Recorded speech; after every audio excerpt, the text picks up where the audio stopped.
Olá pessoal, meu nome é Samuel, sou engenheiro de computação formado pela PUC do Rio Grande do Sul e essa é a nossa segunda aula do curso de linguagem C. Como nós vimos na primeira aula sobre a tabela ASCII, eu achei essa tabela aqui que ela tem os decimais, binário, hexadecimal e char, que a princípio serão as bases numéricas mais importantes que nós vamos utilizar. Esse aqui começa o decimal em 33 e vai até o 255, tá? Ele não tem aqueles que são antes do 33, mas tudo bem, depois pode ver em outra tabela. A maioria dos caracteres que a gente usa já está aqui nesse intervalo. Ó, pode ver aqui os caracteres de teclado, os números, as letras maiúsculas,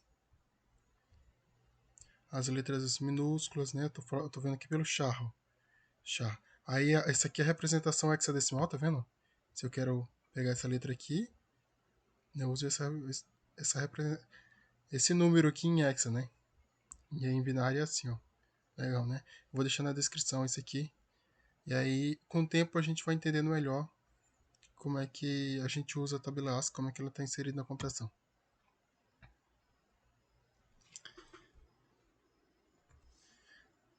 Na aula passada, a gente viu as operações lógicas, né? E tinha 0 e 1. Ou seja, verdadeiro e falso. A gente pode considerar como verdadeiro e falso, né? E a gente colocou assim, 0 como falso e 1 como verdadeiro. Nesse caso aqui, ó, eu vou colocar 1 e vai ser verdadeiro, né? Vai ser verdadeiro, é verdadeiro, certo? E também eu tinha falado que o if ele é um comparador, mas na verdade ele é uma condicional, né? Ele de certa forma ele faz uma comparação, mas ele é considerado como uma condicional, certo? Vocês for ver em outro lugar, em um livro, outro vídeo no YouTube, ou um site, eles vão falar de condicionais, que é o if e else, né? Mas a ideia é aquela mesma, que se o que está aqui dentro for verdade, ele vai executar o que está aqui, certo? Mas tem uma outra forma de dizer verdadeiro e falso, que é o booleano. E para isso, a gente vai utilizar uma biblioteca aqui. É a stdbool. Aí, ao invés de inteiro, a gente vai usar bool, que é boolean. E o tipo boolean, ele pode ser verdadeiro, true, né? Ou falso, né? Legal, né? Aí aqui fica legal para a gente fazer o nosso teste aqui, ó. Agora, como eu coloquei como true, né? É verdadeiro. Coloco falso. Legal, né? Mesma coisa do se fosse 0 ou 1, né? Mas aqui, se fosse fazer um verdadeiro e falso, seria interessante dessa maneira aqui também, entendeu? Na aula passada a gente viu lá as portas lógicas, né? E tem uma maneira mais simples de demonstrar a mesma coisa, sem usar o if else, que é imprimindo o valor que tem na variável. No caso, como é um valor inteiro, na linguagem C a gente imprime assim, ó, porcentagem D, certo? Porcentagem D para imprimir o valor inteiro. Aí ele vai imprimir o retorno disso aqui, que é a negação de A. A negação de 1 é 0, né? Então ele vai imprimir 0. Aí aqui ele vai imprimir A end B é 1 end 1 é 1. E A ou B, 1 ou 1 vai ser 1, né? Certo? E aí que tá aqui, ó. Dessa maneira fica bem mais simples o código. E outra coisa também, a aula passada eu falei que isso aqui é uma barrinha de comprida, né? O nome desse caractere aqui é pipe, certo? Pipe. Ele não é tão utilizado, mas de vez em quando a gente encontra com ele, certo? É bom a gente saber a nomenclatura certa para a gente começar melhor. Nós temos outro conceito na computação que se chama indentação. Basicamente toda a linguagem tem isso, certo? E basicamente vou trabalhar isso de duas formas. A primeira é onde coloca as chaves, ó. Tem gente que gosta de colocar as chaves aqui na linha de baixo, ó. Eu já gosto de colocar a chave aqui, igual esse estilo Linux aqui, ó. A chave na mesma linha. Inclusive, ultimamente, estou colocando espaço entre esse último parênteses aqui, né? Por questões, né, de às vezes ficar mais fácil de ler, né? Mas cada um tem a sua preferência. E esse espaçamento aqui, eu geralmente uso tab. Tab com 4 espaços, mas a gente pode usar com 2 espaços também, dependendo da linguagem, eu uso 2 espaços. Dependendo do editor, né? A gente pode configurar lá como 2 espaços. Mas a princípio isso é só para conhecimento. Geralmente a gente usa 2 espaços ou 4 espaços, né? Dependendo do estilo necessário. E tem gente que usa 2 espaços também, mas também não vamos entrar em detalhes, entendendo assim que tem que ter essa indentação, né? Ela é obrigatória para tornar mais legível a codificação, certo? Mais para frente a gente vai entender melhor, mas é importante já se atentar nisso.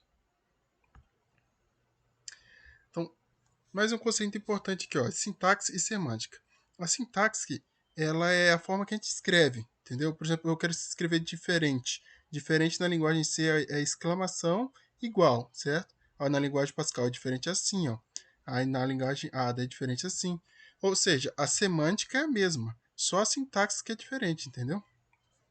Mas tem um porém aí também que às vezes muda a sintaxe e muda um pouco a semântica também. Por exemplo, uma linguagem tem um tipo inteiro, né? Aí na outra lá tem integer, tanto faz, né? E dá para entender que é inteiro. Só que naquela outra linguagem lá, o integer ele é outra coisa, ele trabalha com intervalo diferente, entendeu? Por exemplo, se na linguagem C o padrão é 32 bits, lá naquela pode ser 64 ou não sei, entendeu? Pode, mas a gente sabe que é um inteiro, certo? Então, se tem diferenças, são pequenas diferenças, né? Mas no geral, é, a sintaxe de cada linguagem ela já está meio relacionada com a semântica também, né? Certo? Por isso que dizem que quando a gente aprende uma linguagem, a gente já não tem tanta dificuldade para aprender outra, né?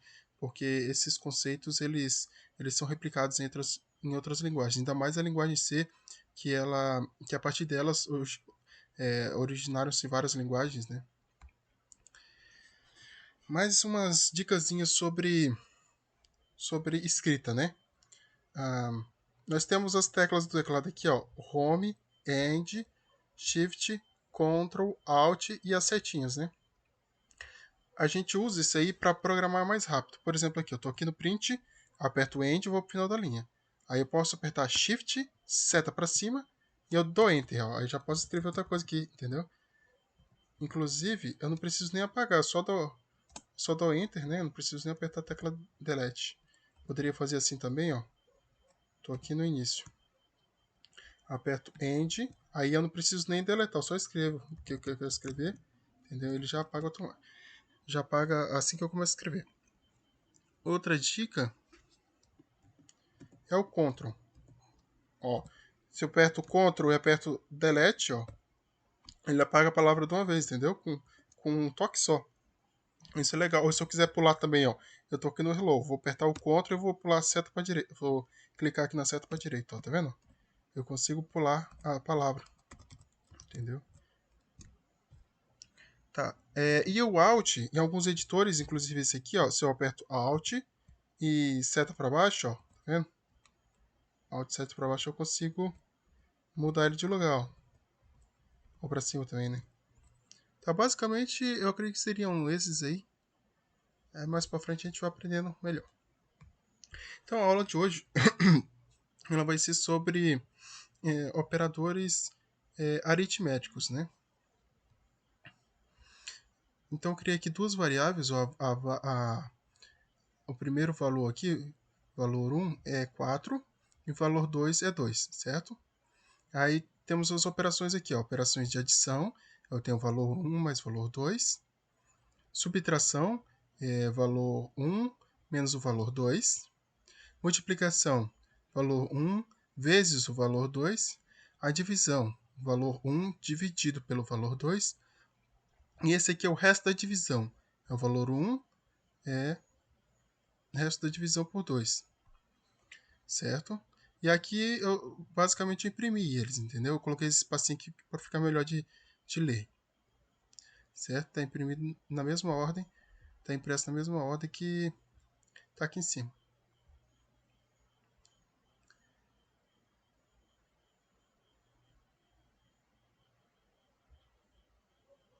Deixa eu dar um stop aqui.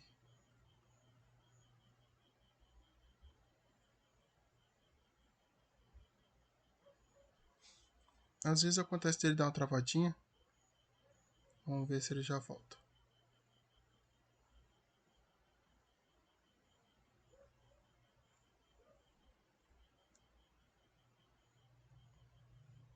Deixa eu dar um recarregar.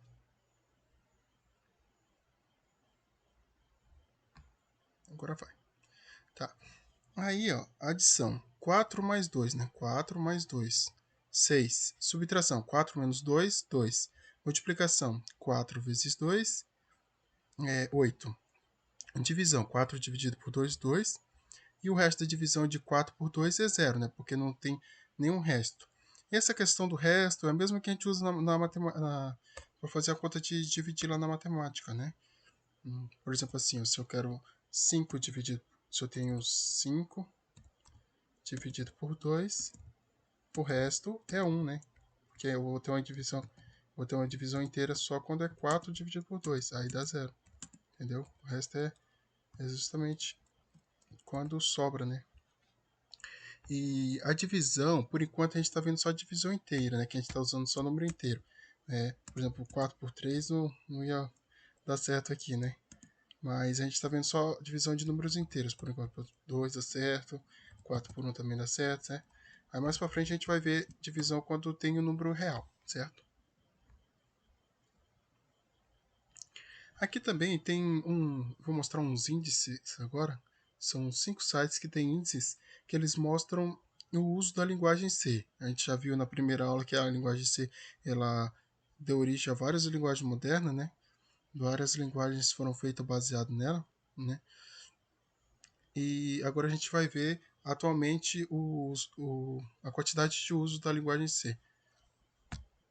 Então, o primeiro que a gente tem aqui é esse site aqui, ó, sobre a popularidade das linguagens, né? A primeira que aparece aqui nesse ranking é o Python. Python tá bem na frente aqui, então usam bastante.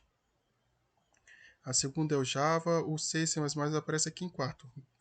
Eles estão junto aqui ao C e C++, né, que são linguagens bem parecidas, eles se colocam junto às vezes. Então a gente vê que o C, mesmo agora em 2024, fevereiro de 2024, ainda é uma linguagem que é muito utilizada, né? E ela é interessante que a gente aprende ela como base para usar outras, né? Para aprender outras, né?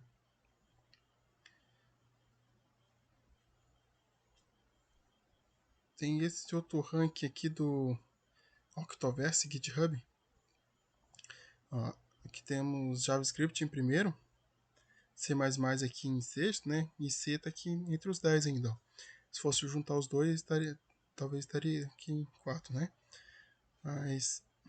Mas vê que é uma linguagem que é muito.